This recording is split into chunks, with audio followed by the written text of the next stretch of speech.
Oh, are we live right now? It says we are live. So let me go on over here to And you also Facebook. videotape this thing, right? Or do you record it? Videotape, listen to Mhm. you. And do you play it on your Yes, VCR? we get out the camcorder and the VCR. Yeah. It's Maybe make those hold on. little clips. There is a delay when we talk here. It's like, I don't know, maybe Oh, like I see one person's watching. Maybe you 30 like making seconds your wife later. test Oh, it there you out or go. something. Is it live on Facebook? Let me see if it's live on Facebook. Let me see what it looks like. Is it you? It's live on Facebook too, Let me see. and YouTube. Yes, we are. A little bit of a delay there, but we are on. Cool. Oh, do we have 5 people? Why don't I see it though? Oh my God, this is so meta. All right, cool. All right, great. So let's talk then. What do we talk about now? We I haven't know planned this whatsoever. no, somebody's supposed to ask questions. Are they allowed to ask on the little thing, or does it come up on what? How do you do this, Ralph? Well, there's different ways. Hold on a second. You should see comments on your thing. Do you not? On your end? Comments on my end? No. Do you see comments on your end? I do. And Oh no, shit. it Well, brings them in from Facebook and YouTube and everything all in one. I Or you see can actually, comments, but it says no comments. So obviously, I can't see them. Only you could see them. you're in the all comments view and it shows none. Maybe there's a bit Yeah. delay on your end. Who gives? All right. You'll Well, just you tell can me. also open up Facebook on your end and see there. So far, we Um, just have hellos. So, I'm hello sure I from can. Honduras. Hello from the left coast. Wow. We got people from all over. You got wide-ranging fans. Hola, Roy. Cool. So is So, as is far this as facial hair like a new style choice that you're doing? This I'm sorry, facial hair? what? I'm sorry. Is Are you making this fun of me now? facial hair? I No, this I'm takes like for interested. me this takes like 2 days, and I'm good to go. Today. It grows very fast. So I've given myself this whole week break, give the face a break. So what you're seeing is a few days worth. Yeah, and I trim it down. Look at all the gray. Look at this. Oh, I'm all Yeah, confused where I'm well, at you here. know, It's all gray here. Yeah, time goes on. Oh, I do see now. I'm starting to see hellos they're from. coming in. Yeah, just a little bit of Yeah, a delay there. well, like so There's long. our buddy Rudy. I don't know if you've spoken or have seen Rudy on there. His show is Rude Advice. He Oh, is cool. very big on TikTok, and Very big on TikTok. I've I had am Rudy not. on. You I've are. had Rudy on my podcast, and I've been on his podcast twice now. We just did one. So hello, Rudy. Rudy That's A. cool. Michael said, "What platform did you two use for this?" I know there was issues the last time. Well, astonishingly, there were similar issues This is today. this is You I'm using a powered platform. through I'm it. using a platform on my Mac called Ecamm. Ecamm. So it does everything right here from my computer. So pretty cool stuff. It's kind of like an Yeah. alternative to StreamYard or OBS or one of the others. Anywho, what to talk about? Are there any hot topics that have come up that you have posted about or you've been getting a lot of comments on? I know I have my own, but Well, let's the start with you. menopause one, I just did Menopause. that. Yes, Yeah. the menopause one, I did that. My wife was in a coma analogy for that one. Yeah. But she just lays there like a starfish. But yeah, the menopause that we could always talk about, perimenopause, which terrifies, hello, Mysterio. Um, it terrifies men even more because perimenopause comes before menopause. So they thought they had until 52, and now they're hearing that they actually don't because biology is not like that. It doesn't, you don't just drop off a cliff. So there is, of course, that pre stage where the hormones start shifting around, and that upsets, men as well, particularly the men who are already anxious about their sex lives. Yeah. And as I Obviously. mentioned in my little video, the guys I talk to are often the anxious ones. And they are with the gals who are not so anxious. They're more avoidant in nature and just not really interested in that stuff. And unfortunately, for some of those guys, they get to the point where things do improve. They go to a therapist, they're talking to me, whatever, and everything is great. And then the wife hits them with the old, I'm going through the change. And he's like, God damn it, just when things were getting better. And here we are. And then they're left with this man has this newfound energy and excitement and confidence, and the wife's biology is saying, time's up. Sorry. And that's Yeah. very upsetting because I'm dealing with guys that are mostly in their 40s and 50s. Some Yeah. older, but it's usually 40s and 50s that I'm dealing with. And so it's a tough time for Yes, sure. it is a tough time. And obviously, empathy needs to happen because, I mean, these guys don't want the woman to think that they should be able to run a 7 minute mile anymore. You know what I mean? And of course, if they're on enough testosterone to kill a horse, like some of these dudes do, then they maybe can do that, but they won't always be able to. Time comes for us all. Aging is real. So, like, the more empathy you have for your partner going up and down through whatever vicissitudes of life there are, then the more empathy they're going to have for you. Marriage is really not just about one thing, whether it's sex, emotion, or anything. It's a holistic sort of thing. Hmm. And empathy lacks on both sides, obviously, in terms of Sure. these things. But tell that to, as far as the marriage is not just one thing; it's more than sex. Tell that to the guy who's been without it for a long, long time, and then Yeah, it's and then it's true. and It's then true. he unfortunately or fortunately gets a taste of the good life, and then he's hit upside the head with, Yeah, well, although that's it's so tough. interesting, it's so complex, because sometimes the guy thinks that it's the good life, and she thinks he understands that I'm basically giving him a gift, of something I really don't want to do. And then he's like kind of convincing himself that like she's really into it and like all this stuff. And then when she's like, well, shit, I've been like, trying for years and like it's really getting like painful and difficult and don't you give me any credit for having tried? And he's convinced himself that she wasn't even trying, that it was just how charming he was the whole time. So, there's like all these different levels of delusion and illusion, some adaptive and some not within marriage, and this Yeah. is what come out in couples counseling. Thank you, Rita Quick Cooper, who says I'm a realist. I am a realist. But you're hitting on some, and I know that you're a big student of like evolutionary psychology and David Buss, and what are some of the underlying fundamental biological things that David learn Buss, that, man, I haven't heard that shit since grad school. yeah. David Buss. I did a paper on David Buss and waist to hip That's ratio right. Yeah, and he's mates still around. select. He's still hitting He's the still podcast alive. circle. Oh yeah, he's huge now. He was on Rogan here not too long ago. He's all over the Are place. you fucking Wow. He's looking good. Yeah, he must be in his 70s, maybe even later than that, early 80s maybe by now. But yeah, he's looking good. He's in Texas if I remember right, Austin I think.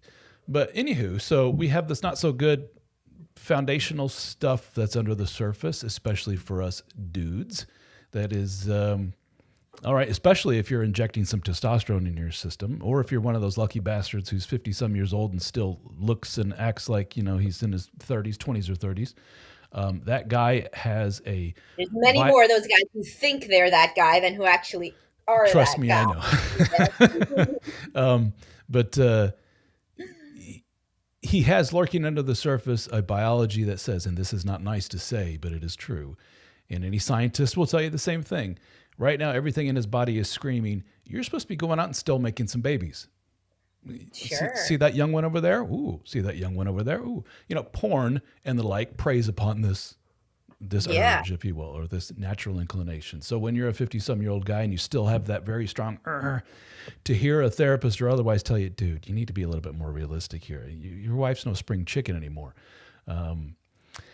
How best to say this? So if you got a guy, for example, I use my example of the formerly anxious dude who is just tasting the good life and so forth. What if you have like trying to say this without coming across as too much of an asshole. Let's say you got like a super handsome billionaire guy who flies all over the world and he has women hitting on him left and right, but he's faithful to his wife, loves her to death. They've been through everything together. From Axe Capital in Billions. What's that again? I'm sorry. Axe, did you watch Billions? I watched it like a first season or so. I remember, That wasn't the happened to Axe. Remember it happened in the first season. wow? You He's know flying what? around and That girls are show that show is like a wow. That's just the psychologist's wet dream, isn't it? With you have the one yeah. politician, if I remember right, he's into the S&M scene, and Yes, and his Giamatti. wife was the one who was Yeah, basically the private therapist for Axe. So like all these guys come in thinking that's that's right. what That's the therapy connection there. That's right. Yeah, I forgot about that show. I need to watch that again. That was a good one. yeah. But anyway, Like so you got billionaire dude, Mr. Handsome, loves his wife to death. He is less apt to put up with or be patient with a wife who says, I'm 47 years old here. I'm perimenopause, menopause. It's time to take it from three or four times a week, Mr. Billionaire, to three or four times a month. That guy is less apt to say, sounds cool. That guy's going to say, why? Because he has options. Mr. Yeah, David Busson. although every guy kind of has option. I mean, I see them all the time. No, not every You guy. keep telling me that there's all these bad sacks that don't, but I see all of these guys do well. Like for every pot, there's a cover. Everybody is attractive to somebody. I know you've said that before, but there's a pretty big contingent of men who would scream at the heavens that I can't That's the even get a fucking woman to look at. personality, Ralph, because some of those guys come on and in the comments, and it's not their looks that's the problem. It's their attitude toward Oh women. no, exactly. Well, Yeah. here let's even be more Well, yeah, politically sure. let's be more politically incorrect. I speak to a lot of guys who probably fall into the autism spectrum, and they have a very difficult time with relationships, and they have a That very is difficult true. time with But there's a lot of flirting and preoccupied charm. attachment women that want to take that wounded bird under their wing and fluff them up.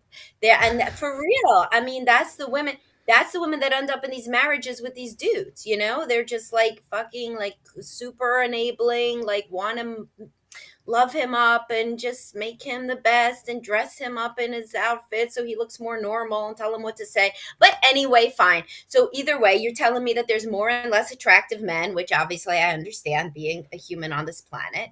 And the more attractive men get more upset when they don't have sex. Yeah, there's Yeah. a term in the manosphere, if you will, of high value man, Oh yeah, the high value man. which means good looking, makes some money, he can get a lot of women. And yes, that exists. I'm sorry, but it does. There's a upper echelon of dudes that just wake up every morning and go, they scroll through their phone and say, yeah, da da da da da, and they get all kinds of I women, blah see a blah. lot of these guys. They're my clients. These are the Yeah, CEO guys that I see. A and lot of what's another way of looking at this? I talk to guys who in their 40s suddenly has this onset of I'm not really that bad after all. He went through his whole young adulthood, adolescence, and everything, just really not liking himself very much. Very very yes, and then very he has anxious dude. Shitty childhood. I don't like me. What woman will like me? So I get with this woman who doesn't really like me. Imagine that. And then he suddenly says, I suddenly feel better about myself. I look better. I feel better. Therapy, all that nonsense. And then, what's funny is what I don't hear often from these men is, my wife is kind of an asshole after all. And the more I think about it, they will often still throw themselves under the bus and say she's an asshole, but I deserve it. I've been a dick, or I've been a weakling. That's the common thing. I could have been more of a man all these years. She's just responding to my lack of masculinity. That's why she's been treating me this way, blah, blah, blah, blah. Well, then that quickly morphs into, for the first time ever, I looked at my wife and said, she's getting kind of old. I looked at my wife and said, she actually could lose a few pounds. And I'm like, oh shit, here we go. As soon as the man starts having this feeling of, I'm kind of a high value dude, all of a sudden they start nitpicking and looking at all the little thingies. And that's when I'm like, yep, this is close to the end here. This guy is, he's gone from Mr. Yeah, they never saw the Anxious. wife realistically to begin with, and now Yep. they're seeing her less. So they used to see her, put her on a pedestal, and now they see all of her flaws. So they went from idealization to devaluation. There it is. And Devaluation. Yep. and that's neither one is how the woman really is. She was always kind of, like just regular girl, and he never saw it. And when he had low self-esteem, he said that she was a princess among women, and now he thinks that maybe she's worse off than she is. But either way, I mean, when people dramatically change how they think of their significant other, it has to do mostly with them, versus anything about their significant other who's really been quite similar the whole time. You got it. I'm Same going thing to, happens with women when they gain a lot of confidence. They put the guy on a pedestal. They gain a lot of confidence through like being a mother, maybe like their job or what have you. And they're like, oh, wait a second, I don't have to think that I'm financially dependent. I no mm, longer feel emotionally dependent. I no longer think, oh my God, how does he know how to do all these things? Like, like pay bills or something that they have now learned how to do. So they feel like, oh, well, you know what? I'm an independent human being as well. And maybe I don't have to put up with whatever previous annoying habits I put up with. Or not just annoying habits, but like addiction or like cheating or whatever. So when people's self esteem grows, when people get better, in any way, usually that is rough for the marriage. Just like the movie I always recommend, When a Man Loves a Woman, you know? Yep.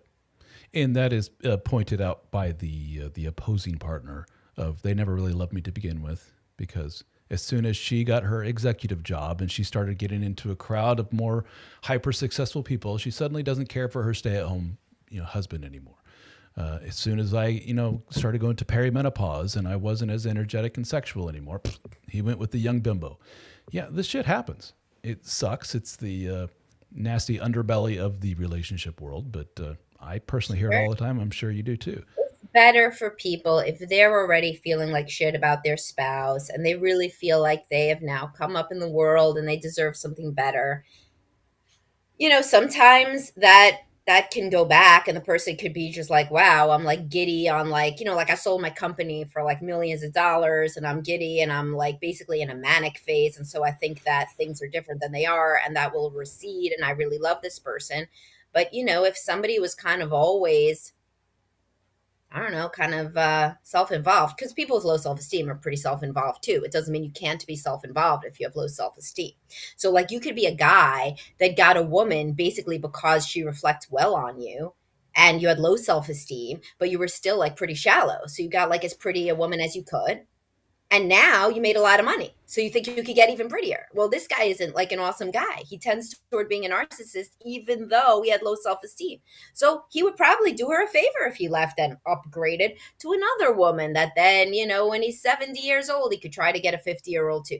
Like there's some people that are just kind of shallow, men and women Oh, both. sure. And in those cases, if they leave their spouse, it's not really the worst thing in the world for the spouse, particularly if the kids are older. I So, put a like, for the guys who can't, oh, go ahead. I put a comment up on the screen. You can't see it on your end unless you probably look over on Facebook. But Michael says, I'm a 46-year-old married male to a 30-year-old female. Ooh, Michael, nice. And I recently, I recently lost my position of 8 years. Uh-oh. It takes a long time to find a professional position. However, in the home, he can feel her pulling away. And he's curious if this situation will resolve in time, or is this going to be a situation where she starts losing respect for him long term? May Oh, I? shit. I mean, oh, yeah, go ahead. You can, Yes. It is usually when I talk to men of I'm in this dead bedroom situation, stuff is shitty. When do you think the wheels fell off the relationship? They will either point to when kids entered the picture, that really changes the dynamic completely, and or there was some holy shit moment like I lost my job is the one thing I hear quite often. The dude says this, I lost my job and things got stressful. The wife lost respect for me because she came home and I was sitting on the couch and she was always asking me, how many resumes did you put out today? Did you talk to that guy today? And that's when things went downhill. Respect is big for both sides, but I would say probably more so for the women. What do you think? oh, I think both people want both love and respect. That bullshit that women want love and men want respect is just that bullshit. I think all healthy humans want both love and respect. I see so many men that don't respect their wives because they just sit on the couch. I mean, that's a major, major thing for both genders. I mean, in this case, what like there was a contract here. He got to be with this 20 years younger hottie because he's providing a certain level of lifestyle. No shit, that's evolution. That David Buss would agree, right? So, I mean, if he can no longer provide the lifestyle, if she went into a time machine and she got aged 20 years older, he wouldn't be so happy either. So, this was, and I'm sure there could be love there as well. But it's a fairly obvious contract. An older man with power, with respect in the world, gets a younger woman to, act happy and jumpy and happy and young. So, if he's not doing his part, then yeah, sure, she's going to lose interest. No shit. And well, but this, you really hit us, and I agree with you 100%. I personally, when I have the same attitude when I'm talking to men of like, yeah, dude, this was kind of your brand when you guys got Yes, together was you're exactly. Mr. Provider, well-to-do, multi-millionaire man, and then all of a sudden you get sued and you lose the business, and your really hot trophy wife starts looking elsewhere. And a lot of men, their knee-jerk reaction is, there you go, the shallowness of women, the hypergamous nature of a woman. She's looking Oh, for the yeah. next best deal and so forth. Yeah. But I guess it points to the pragmatic Shallowness, what I realistic nature of relationships to begin with. We both have Yes, circumstances. he got her because she was young and hot. Is a major part of why he got her. So if she stopped being so young, so women hear that and they say, "Yeah, well, that dude's shallow too." And like, hopefully, you and I could both be here and be like, the both of them are shallow, or they're not, or they're both practical. But whatever one of those was, the other one was. Yep. And So if she gained 50 pounds, I would love to be talking about the hypergamous blah blah blah, right? Because that would not be in the marital contract also. you got Wouldn't it. be. You got it. That's Um, I'm looking for additional questions here to go off of. then why even take vows for better or worse? Because Steven Schrager, everybody's Hmm. not an asshole. I mean, some people are. Oh, you want me to let him talk? Judy? Here, Judy would like you to expand. Judy said, let him talk. No, no, please go ahead. No. Oh, no, no. So why even take vows for better or worse? Because everybody isn't like that. There are people who value marriage for better and for worse. It's usually not the old rich dude with the young hot woman. Those people are looking for a different sort of thing. That's more of an arrangement. Often that's more of an arrangement. But there are a lot of people who are relatively young or somewhat young, have children together, build a family. Like, not everything is about sex or money. There are lots of different companionship, love, having, somebody to talk to take care of you. And the kids are huge. I mean, if this guy has kids with this woman, then it's different, and then she will be different with him. But if it is just kind of a situation where they're both really trying to live their best life with the other one as conduit for it, then it's different. There are all kinds of marriages. Hopefully, some are built on very strong friendship and family life. That's what I think. So then, the $1 million question then is: I'm a man. At any point, I could technically lose my job or my business or whatever. I'm a woman. Age is inevitable. I'm not going to be Sure. the saucy young 21 something year old. So how do we make sure that we build a foundation of a relationship early on that will properly contend with these inevitable life things when they happen to us? Is it as simple as sitting down with your partner early on and going, all right, here's the deal, I'm going to get old, and you're a multimillionaire businessman or whatever, and I'm concerned that you're eventually going to lose attraction to me and dump me for some dumb bimbo. What is some reassurance I have that this is not going to happen, mister? Do we build this into a legal agreement? Do we? Most people do at that stage. If he was a millionaire with Yeah, any I just use grain that of as an salt, then exaggerated he. example, but yeah, Yeah, typical I know, but prenups. he has a prenup. I Hmm. mean, that is a big thing.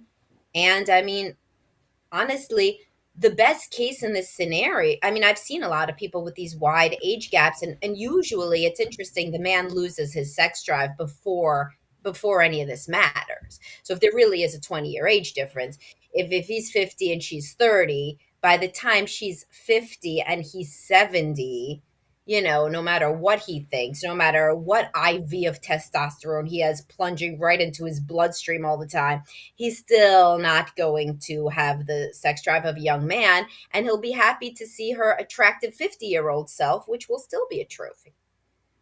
You If, just of course, she just completely diverged and, gained 1 million pounds and just sits on the couch and is a real bitch to him, then yeah, I mean, they would probably be better off splitting. But at that level, you're not breaking up a family usually either. So, I mean, it kind of doesn't really matter. And people can, like, if you get married purely for pleasure, then get divorced when the pleasure ends. But not everybody does that. People have very different values for marriage, all ranges of values. Many men would be thrilled if they had sex once a week with somebody who loved them and they were building a family and businesses and all sorts of stuff together. Everybody isn't super shallow. did you You have say lots of, once? Did you say once a week? yeah, That's once not a going to week. cut it. I'm sorry. That's not going to cut it for you. Okay. That's not going to cut it for I you. know I'm just being silly. Yes. Right, But but you know what I mean? But yeah. there are plenty of 50-year-old guys who come in and say to me literally, like, I'll be like, "Oh yeah, I'm sure he wants to have sex." I'll be like, "No, really, how much do you want to have sex?" "No, really." And they'll be like, when she's not in the room, because we do couples counseling, we do individual sessions as well. And they'll say to me, no, really, once a week is fine. Like, don't keep saying that. Once a week is fine. Like, I'm fine with once a week. I'm not where I used to be. I got a refractory period. I'm real fine with once a week. That's when I can perform well. So, not every 50-year-old guy, again, is taking Oh, sure, testosterone and sure. Yeah. whatever, whatever. So, once a week for 50 is not on the internet. Who's going to come in and say it? They'll be like, oh, yeah, I want to screw her 7 times a day, but that isn't real. The vocal minority, as we say. They don't represent Vance, the what norm. explains the promiscuity that happens in nursing homes? STDs are actually a problem. Yes, that is true, but promiscuity, like if that could mean anything for anybody. That doesn't mean that every 80-year-old man in a nursing home is screwing 3 women a day. I mean, promiscuity at the age of 80 or 90 could be very, very different from what it looks like for a 20-year-old. I put Scott's comment up here on the screen. What are your opinions on what activities are the most productive for continually developing of emotional maturity, especially in middle age? What activities are the most Is productive? this Scott Gordon? No, Morales. Oh, well, therapy is really good. Obviously, reading books, any sort of self development. He's talking about developing emotional intelligence. Emotional maturity. So I guess you could say either way. But my question, Parenting is a Scott, as a big follow one. up, is as a couple or as an individual is my question. I'm not sure what you're thinking there, Scott. Maybe you could expand on that if you're still with us. I think any life activity, if it's emotional maturity, I would assume that it's an individual, you know, Um, who knows? individually, so individually, Well, he yes, says. Well, individually speaking. I mean, what's interesting? Scott just recently came back from his first international trip. We had our Scott is a coach in our DSO fraternity, and they had their second annual gathering in Australia. And Scott went to his first international trip, and his first international trip was all the way to Australia. And he had quite the emotional experience, and he was very open of like, oh my gosh, looking how other people in the world live and seeing the different cultures and everything. That's a perfect example of growing yourself maturity wise and emotionally and so forth, is just seeing all these diverse experiences and speaking to so many sure. different people from different backgrounds. That's personally how I grow. That's Yeah. I mean, I think that emotional maturity, like you got to get out there, do different kinds of things, grow as a person. That's why therapy can be transformative because you're being pushed in different ways, think about things differently.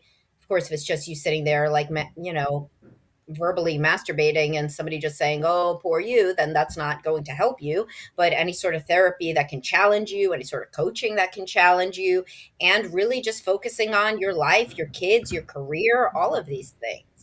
I think, what doesn't emotionally challenge people is just kind of sitting around and complaining.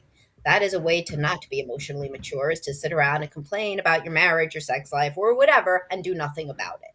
That is a way to stay the same. Immature. I don't know if you see Brent's Yes, I see comment there. Brent. I put it up on the screen. I understand and responsive desire, but at what point do you stop initiating? And if you're not sensing that your spouse prioritizes intimacy, 38-year-old male, she's 32. Body image issues, that's huge for women. Once a month right now, and it was every day during the honeymoon phase. Well, of course. Getting married marked the drastic drop. That's the unfortunate, and you have alluded to this in some of your in your writings and in your videos as well as I have as well. Is this unromantic, unfortunate, but very real phenomena? Is once you get to that point of certainty, comfort, stability, safety, that super erotic, holy shit, honeymoon, we can't keep our hands off of each other phase, for some people becomes like an abrupt done, and it just goes down the toilet. It's over. Well, some Yeah. people it's this gradual, but it's still that's the point of delineation there. Yeah, but when was the honeymoon stage, Brent? Because that is a large drop for a Yeah. young woman. I mean, that is not what we usually see. Once a month is a sexless marriage. I don't know. I mean, obviously, you're only given one comment here, but if we were in an intake session, I would want to know a hell of a lot more about that because that is really drastic. So either we're talking about by every day it was like he rolled on top of her for 2 minutes and she withstood it, and like everybody's like drunk on new love, so he's forgetting that part, But I can hear you just fine, Ralph. But Judy really wants to hear you. Judy's your number one fan. I asked in my Facebook group, I said, who's the person that is your number one fan on earth? It's Judy for you, Ralph. But, Thank you, the point Judy. is, Brent, the point is like what happened? Like it wasn't just monogamy. It is not that drastic usually. Maybe there's like childhood trauma thing going on with your wife that came out. Maybe she really was not very responsive during the honeymoon phase at all. 9 months is very short, Brent.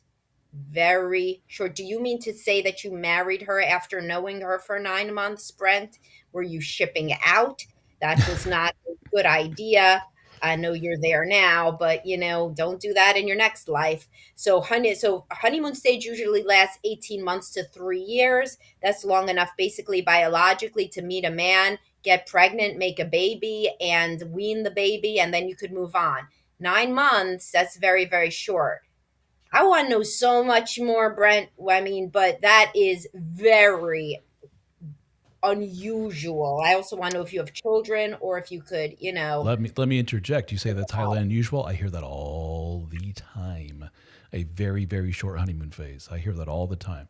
I think a lot of Middle America, which I don't necessarily know if you interact with much. I talk to a lot of Chicago, does that count? I talked to a lot of Mormons and guys from very Couple. religious conservative backgrounds, and it's not Mm. unusual to hear a few short months and boom, we got to get married Oh, and make yeah, with babies. the purity culture people, this Yeah, would be usual, but they're fucked a lot with not it really, but they are in every way not gonna do so well. They were not set up to do well. Very sex negative culture. The women are taught to be ashamed of their bodies. I mean, there's a lot of shit going on there. but So if this is a yeah. purity culture situation, then yeah, Well, y'all need to be we also have the culture, for lack of a better word, of people who get very highly attached to the other person very very quickly. Childhood trauma on her end. Yeah, I was going to say, yeah. So I have posts, Brent, on sex trauma and childhood that you should be looking up that I could send you if you email me. But anyway, continue, I Ralph. was going to say I have seen a after doing this for so long, you start hearing the same story again and again, and you can categorize them. And one category is I married a woman and we were very hypersexual in the dating phase. She has a history of sexual trauma in her background, probably way more promiscuous than I was at a young age, a lot of sexual partners in the past. And Yep. as soon as there was a semblance of monogamy, safety, security, just you and me, let's move in together, or she got pregnant, something psychologically happens in the woman and she's just like, I am no longer a sexual creature. Without that, that the dating phase, the uncertainty and the anxiety of all that new relationship, I just shut down. That's one way of interpreting it.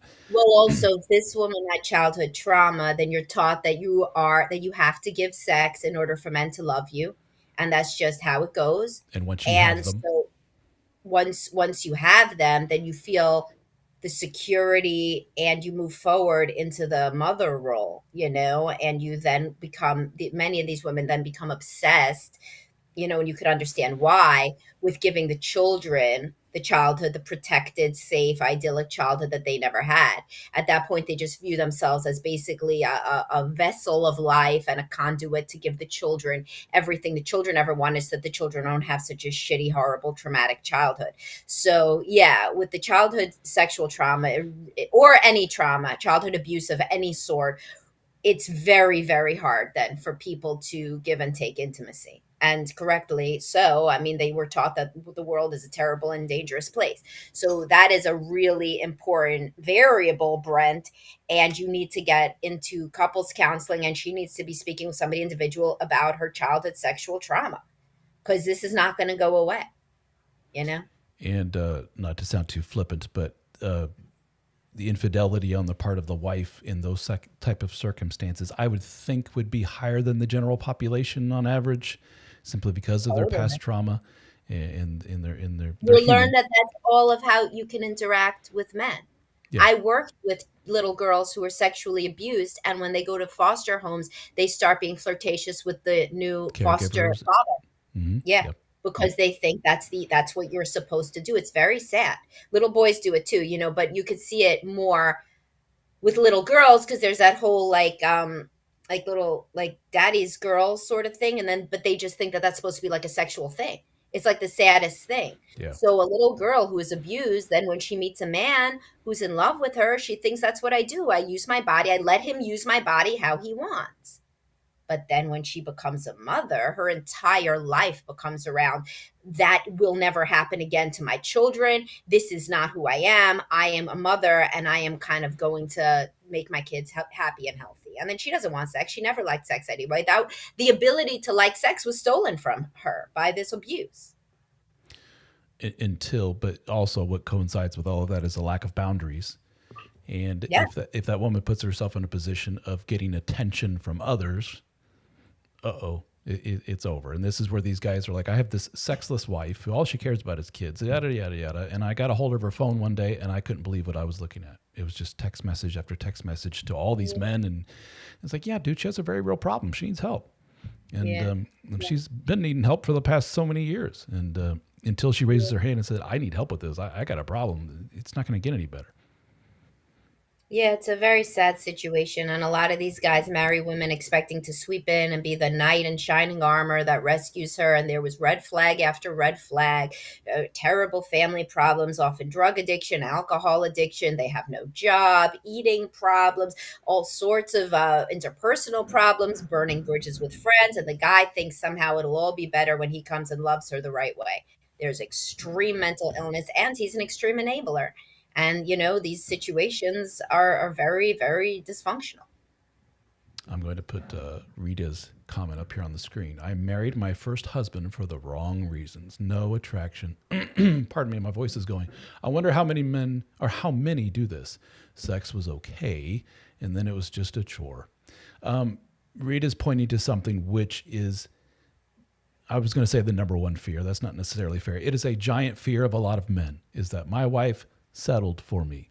She never really Yeah. was all that into me, but she liked my paycheck, or maybe she liked my nice guy ways or whatever. But as far as, really getting her going, I've never really seen that. And Rita is exemplifying this. I was with him for all the wrong reasons. Well, then Rita, I guess the follow up to that is, why were you with the man? Because he was a good provider? Did you feel forced into it? Did you feel it was the right Going to thing be to a good do? dad, that kind of thing is very big. Say again? To think that the guy's going to be a good dad, Be a good especially father. if you grew up in a dysfunctional family yourself. I have an article on that. When you don't love the person as a partner, but you think that they'll be a good parent, and that's really all that you expect in the world. And that's what you want to do, is like make your kids happy if you can't be happy.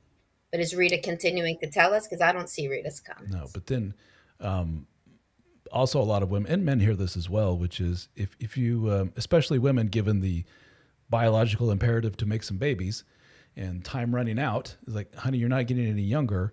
You need to stop, looking for Mr. Loverboy and just settle for Bob over there. He's nice enough. He'll make a good husband. He'll make a good father. Yeah, He loves you to yeah. death. Just settle for Bob.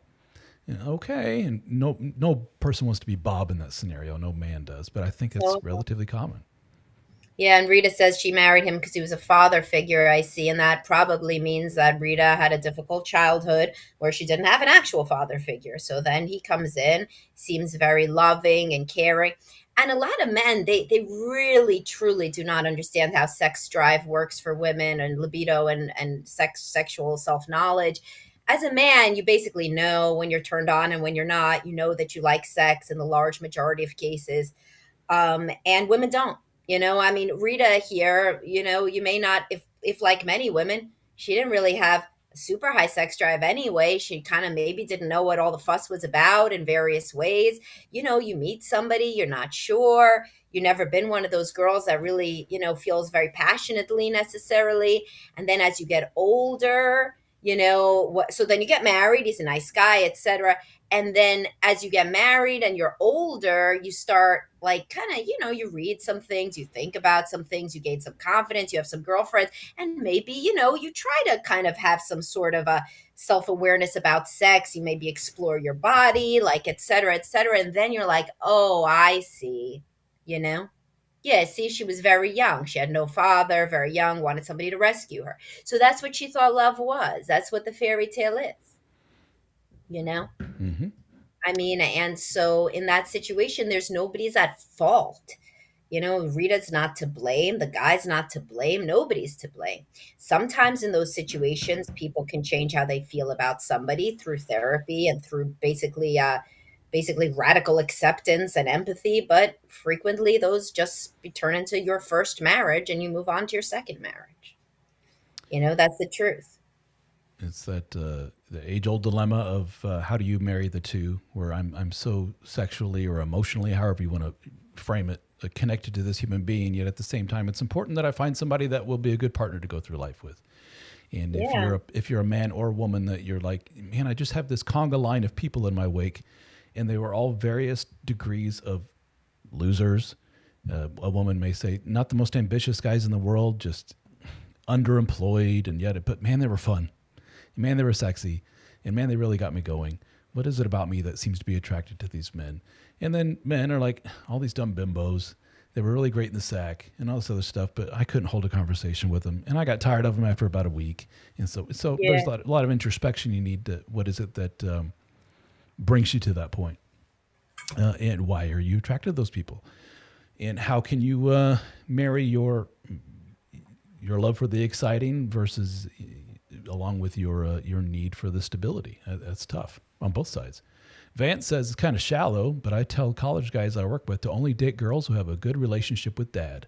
That's that's a very old timey Yeah, piece I of would add advice. to that, Vance. It's not a bad idea, but also, I mean, not everybody's going to even have a dad or have a good relationship. But what you do want is somebody who either has a good relationship with their father, and there's a caveat there too, but or somebody who like understands that they don't have a good relationship with their parents and therefore is in therapy to understand themselves and work on it. I mean, that could be even more important because I'll tell you something else, Vance, and I have a podcast about this, is when women put their father on a pedestal, sometimes the husband can never compete.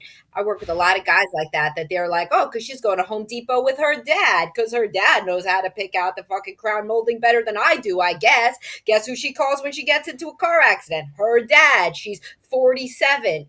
So, like, you also don't, basically, you want somebody with some self awareness, which good luck in college age, but there's a whole normal distribution. And there are some people who care about learning about themselves more than others at any age. And you want somebody who can look in at themselves and their family with some level of objectivity. You don't want the girl who hates her parents and won't think about it. And you don't want the girl who idealizes her parents and won't think about it. You generally want somebody who can see has some level of self-awareness. So maybe that's Mm. why people shouldn't, get married right out of college, quite honestly, too. Uh, do you work from home?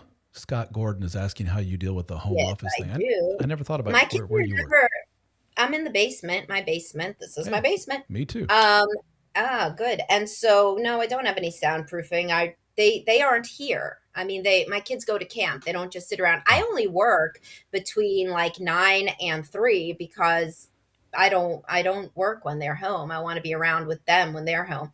So they're never here, but if they are like sick or something, which is, there's also my ex-husband as well. So they could go over there because he does not have a job that is HIPAA compliant where people can't hear things. But no, like they know to stay upstairs. I mean, it's pretty obvious. They don't want to hear me talk about sex with people any more than I want to hear them hear that. So, it's like we're all on the same page with that. But yeah, could be uh, different. calling out Zoe here. Zoe left a partial comment. Zoe, I don't know if you meant to do that or not, but you said, how does a two parent? And nothing. So maybe you want to add on to that.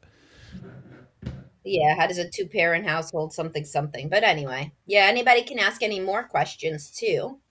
Do you have a time you need to run out here by? I don't know. I had assumed we would do about an hour, but if Okay. it's really like super fun, we could stay. Of course. I'm going through the questions here to see if we missed some. Scroll, scroll, scroll. David Buss is 70 years old. There you Good go. for him. I thought he was older than that.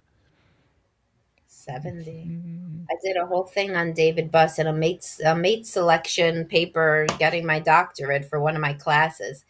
Well, like the variables that go into mate selection for men and women. but it was so long ago, so I don't really remember. Oh, my spouse is a police officer. Any advice on that? This is the one that won't screw you. Hold on, let me. Is that you, Brent? Um, Yeah, it is. It's the same so guy, Brent. so yeah, so man, you could be a fucking case study, right? So she got abused as a kid, then literally she goes into a career where she could protect people. So you got two things going on. A, she's like superhero, like I want to basically save everybody from any sort of abuse like what I went through. That's you, man. And number two, basically you getting laid looks like so stupid and shallow next to the shit that she deals with all the time. Like there's like people who are just like possibly like her life could be under threat. So I see this happen with anybody who deals with life or death situations in their job. Like you get home and you're like, "Oh, you want a blowjob? That's funny because today I helped a child dying of cancer." So like in these life and death sort of careers, it can be really difficult for people to code switch and to not get A, burned out, and B, just to think that like kind of having like some sort of like fun sex life is just stupid and shallow. And I see this with men too. Like as much as men have like, a higher sex drive, it's like about date night. They're like, "Oh, you want date night? Well, today I had to lay off 40 people, so like maybe you could just calm down." Like people who have these sorts of super stressful jobs is really not conducive frequently to being an empathic partner. There is also uh, the issue of she is in what we would call a pretty hyper masculine profession. Yeah. She is surrounded by a lot of men. There's also the military. They're very similar. The police, military. Anyone. My father was military as a career, and I know a lot of military people. And what they will tell you is, oh my gosh, is there a lot of screwing around going on in the military? Yep. I had a ex brother in law who was Army who told me literally every female in his whatever the group they called it, he said was screwing around with every other guy, and it seems like I'm making a lot of big assumptions here or generalities. Does that in fact tend to attract a certain type of woman to that profession or that career that is more apt to want attention from other men in that way? I don't know. It seems that way. I don't know if anybody's done any kind of study on that or what kind of women does that seem to attract. But I don't know, Brent. It's you're adding to the pile of stuff here. And when I heard Brent, when you do you have children?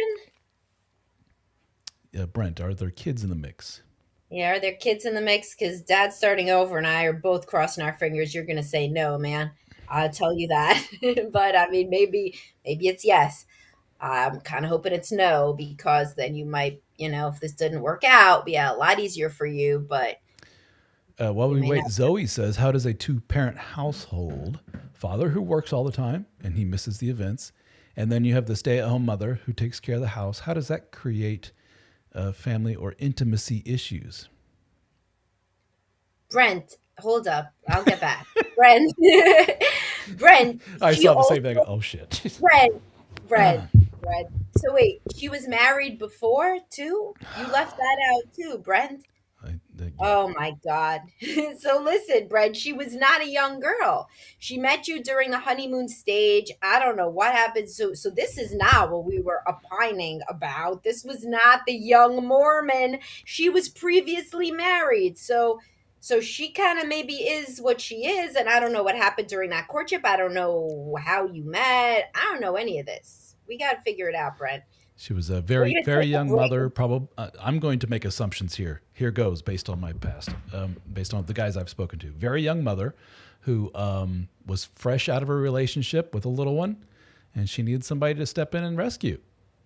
And Then we get 9 months of fucking, and then they're married, and then they pop them out. She goes back on the road as back to her day job, and Brent, you're left holding the bag, my friend. And that's not to say that you're a perfect person, because you're probably annoying in all sorts of ways too. Like it is. There's no victimless. That this is not a thing. I'm not saying like, oh shit, terrible, and you're like so wonderful, but what I can best say, Brent, is you guys got to get yourselves into couples counseling. But basically, years ago, but with the second best option being very soon. So that's what I hope for you, Brent. All right, let's move on to So Zoe. back to Zoe, a two-parent household. Well, I mean, he's talking about something which is almost like it's not the default, but this is so common. It's not even funny. I work so much. I'm the man.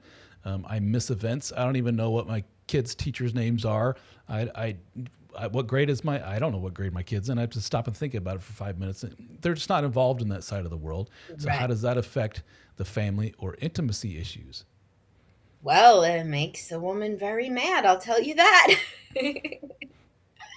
Of course, sure, yeah.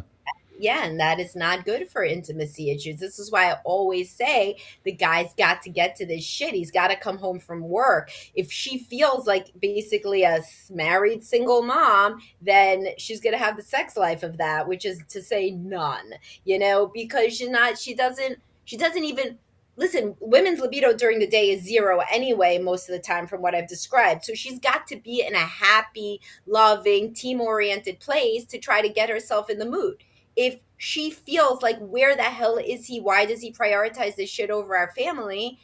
Then she's not going to feel in that lovey dovey of a mood. Then again, then again, what about, does she need the money of the household? Is she talking out of both sides of her mouth? Because if she wants a certain lifestyle and certain home renovations and has a certain mortgage on a certain house, then he's running scared all the time as the possibly, feeling always like, how's he going to make it work and make her happy? So then he feels caught between a rock and a hard place. So it's a very complex situation. And then I mentioned this in a video of the dynamic of I'm this guy and I'm hyper successful at work and I get all these accolades and everything at work and it makes me feel great. And then as soon as I walk in the door, it's you didn't do this, you didn't do that. I bet you don't even know your kids' teachers' names do. You're terrible. And he's just like, I feel awful now. Goes back to work. Yay, I feel great again. Comes back Yeah. home. You're terrible. You're terrible. So eventually it's going to be, honey, I got to stay a couple more hours at work. Got a project I need to catch up on. I'll see you after the kids go to bed. And that just Yeah. furthers the divide because he's just gravitating towards what rewards him and what makes him feel good. Yeah. Jason Yeah. says exactly. Yeah, I put that video out and like millions of guys got on there saying, "Oh my God, that's my life." It's Yeah. unfortunate, but yeah, pretty common. And it's common with working mothers too, honestly. Everybody gets more accolades at work than they do at home. Well, because work needs them to create more output and more production to make more money. So we want to have, and this is one of those rare guys that actually produces those pretty rare commodity. And we'll pay him handsomely and reward him and pat him on the back Oh, and give yeah. him bonuses, It's whatever it is totally to keep him easier to around. be at work in that regard than it is to be home with kids, because kids don't ever say, like, oh, good job, mom, you fed us. Yeah, yeah. So, Okay. So Zoe says feels accomplished everywhere but home. Yeah. I don't even want to go yeah. home most days. Jason says get that all the time. Yeah, very very common. I think if Yep. and what's sad is that I would tell women in that women or men in that regard. Let's just stick with the woman for now. You're the at-home woman or the lesser employed woman in that regard, and the man's been gone for so long. It doesn't kill you when the guy steps in the door to say, "What happened? Tell me about your day." Whoa, that's cool. You got to be proud of yourself for that. Good job. By the way, would you mind taking the trash out? You forgot yesterday. Yeah. I just softened the blow there, but it's the same thing as opposed to when he walks in the door, honey, I'm home, trash. Okay. Great. That's I got to Yeah, commend you it's this. totally real, and there's so many different variables for it. And men are just as guilty of not coming in and being like, "Wow, you did such a good job with the kids today, sweetheart." There's so many guys who are like, "Why does it look like this? What happened? Did you even leave today? Wait, we got takeout again? What? Like, what's that on the couch?" And it's just, that's how people are. They're stressed out, and the spouse gets their worst.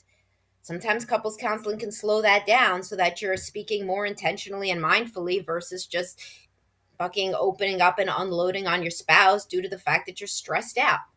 Oh, here is Zoe. Well, Zoe, a lot of people in that dynamic, the kids that see the dynamic of the stay at home mom and the working dad, they get into the same dynamic. And a lot of them say, fuck that. I'm never going to be in that dynamic. We're going to be two working people and outsource a lot of the help because mom was always so stressed and dad wasn't around. I mean, it's so dependent, but it can affect the kids in a million different ways based on who the kids are, their temperament, and what they resolve, to do about that. And then Jason points out an interesting thing. He says that when he's at work, the wife calls him and she's all loving on the phone, but as soon as he walks in, it's a different human being. Yeah, well, that's because I tell all of y'all that testosterone peaks at 6 a.m. and it's at its lowest at 6 p.m. And that's why I tell guys try to work from home, because they also say this about, sex. She is in the mood during the kids' naps, but she's not in the mood at like 9:30 at night. She's only in the mood to sleep. And she's happy with you during the day because everything's going well. But women get very tired, very biologically more tired. Women are more tired by 6 p.m. than men are. That's just Yeah. real. This is a testosterone thing or something.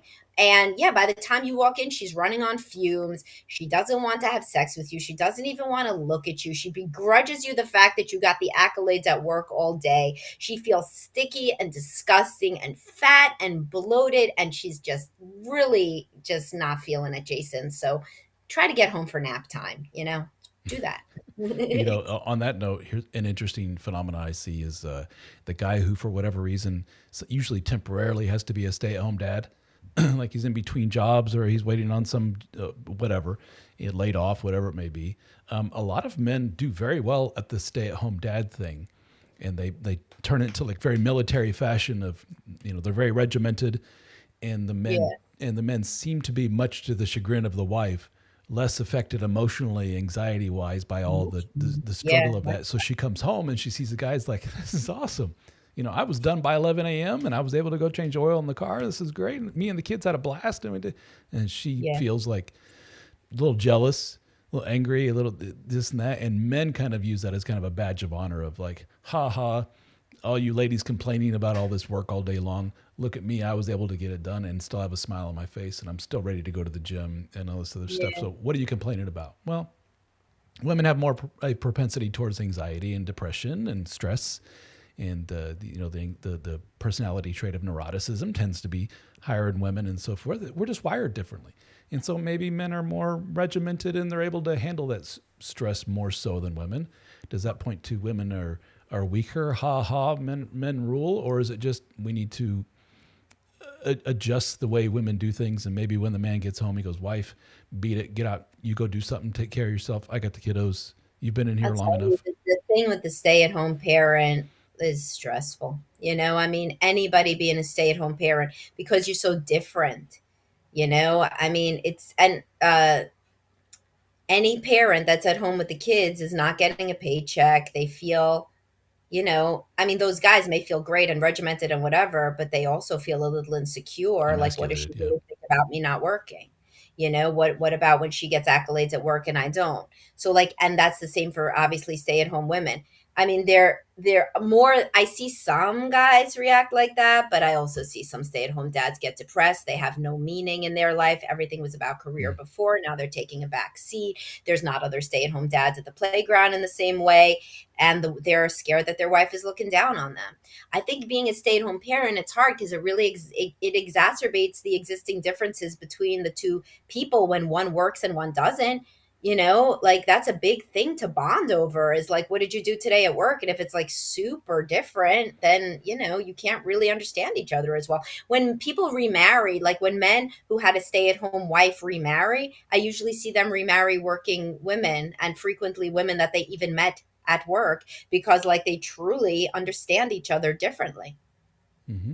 And you know we talked about this before in a previous chat, that the rate of infidelity amongst men is higher if they are a stay-at-home father.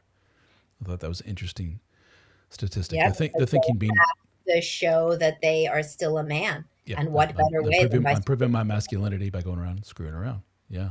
yeah, yeah, that's what I see, Scott. That's what I see, is that most stay-at-home men feel emasculated because they're like, maybe she says this is okay. And quite honestly, many women say it's okay, but it's not. Yeah.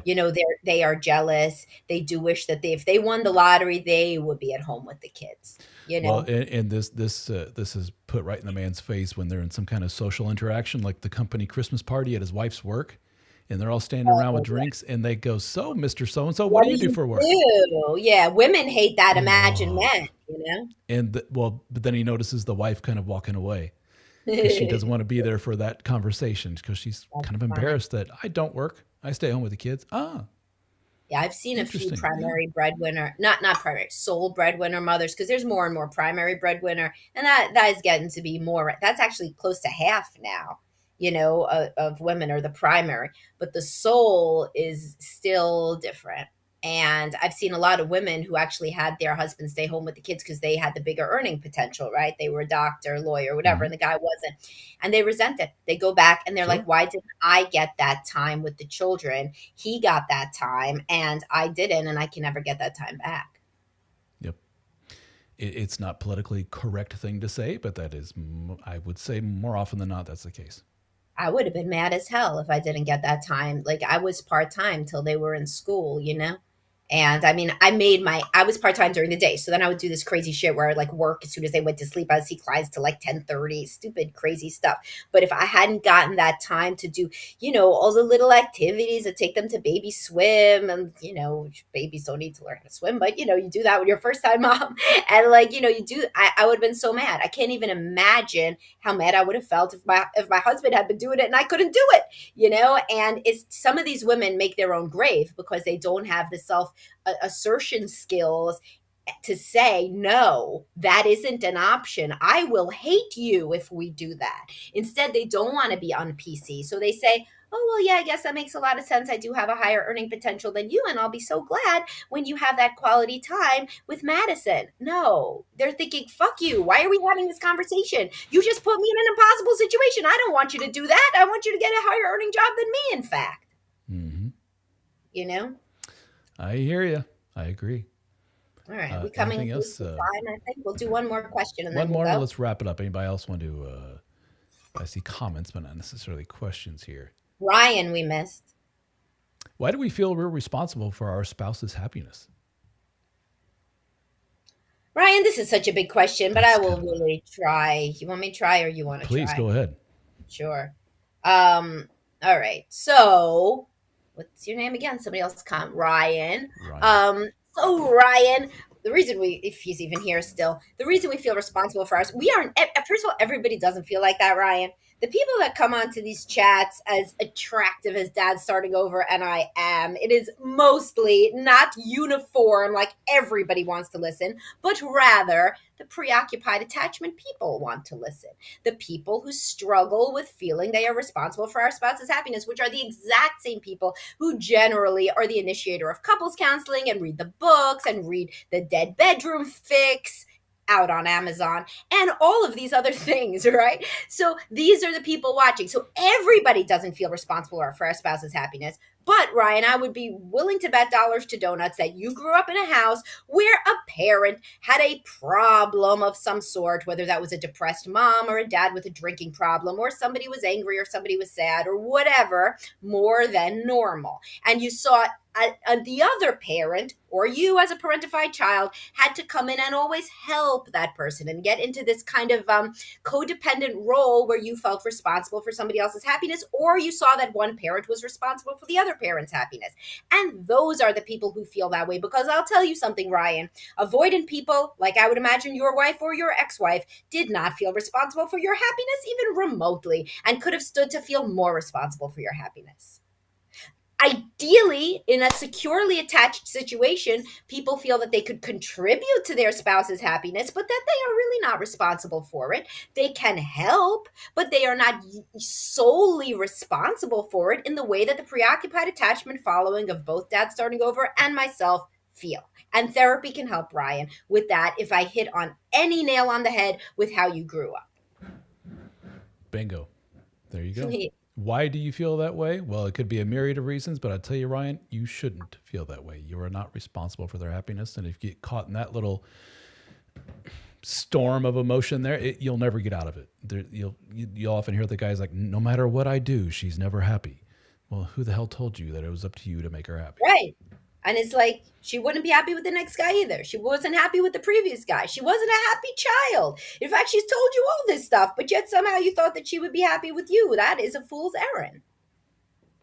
You got it? Yeah, Well, totally. guys, it's been over an hour. Let's wrap her up.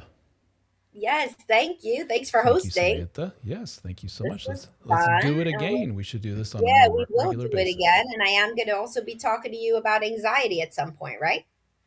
Yes, we're going to, that will not be a live thing. That'll just be you and I, and it will be part of my new anxiety course coming up. Wow, that's cool. Great. Yeah, What is in my excellent. hair? All right. All right, guys. I'll talk to you soon. Thanks, everybody, for asking questions. Thank Bye, you, everyone. everybody. Bye, All right, Scott bye bye. Gordon, and everybody else. See you.